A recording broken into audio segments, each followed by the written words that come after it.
It's really important to be a leader worth following, because leaders worth following get the employees that they want and they're able to keep them. And so one of the important things about being a leader worth following is making sure that you are a self-aware leader. Are you self-aware? Do you know what it's like to be on the other side of you? Be a good question to ask your spouse, your significant other, the COO of your company, or another leader in your company, or a manager that you work with. Are you self-aware? It would be interesting to know if what you thought about yourself is the same thing that your employees thought about you. So one of the things that you can do to make sure that you're self-aware is really asking the question of your employees, how do I come across to you?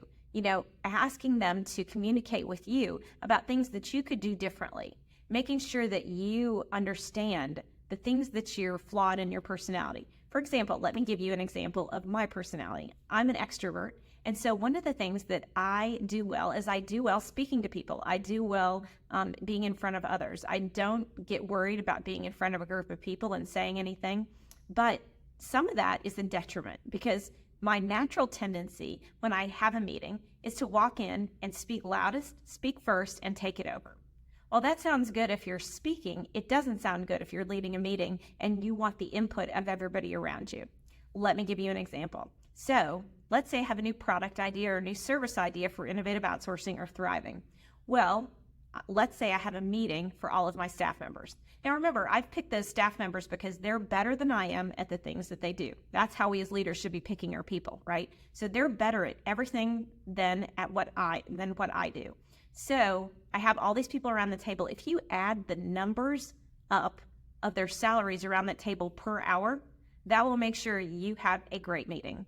So when you add those numbers up, and it's such a high number, what you want to do is make sure that you're getting the best out of them. So when I come into that room and I've got that new product or service idea, and I speak loudest and I speak first and I speak forcibly and tell them exactly why we need to have that product and how great it is, and then I say, oh, and what do you think about it? Well, they're likely not to say anything, because I write their paycheck, and because I have been so loud and so forcible and I've spoken so quickly first that they don't feel comfortable challenging what I have to say. However, if I understand myself and I'm self-aware, I know that the better way to get the use of all those people that cost all that money around the table that has all those great skill sets is that when I come in that door, I sit on my right hand. You'll notice I do that if you're ever with me in a meeting. And it reminds me to speak softest and last. So instead of the way I came in the first time, let's say I came in that room and I said, hey, I've got an idea for a product or service. I gave them the idea, and then I said, I want to hear from you, rather than me kind of bolstering and telling everybody about why I think it's good at first. So then what do you think people do?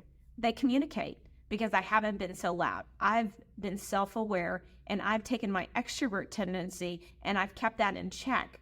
So what do I get from that? I get the best out of everybody around that table, and all that money I spend around the table is worth a lot, because I get everybody's best and I get the best ideas and the best information to make the best decision. So again, it's really important to be self-aware, because when you know your tendency, like I know mine to be an extrovert, you can understand your negative things that come from that, and you can change those, and you can change your behavior so that you get the best out of the people that you lead.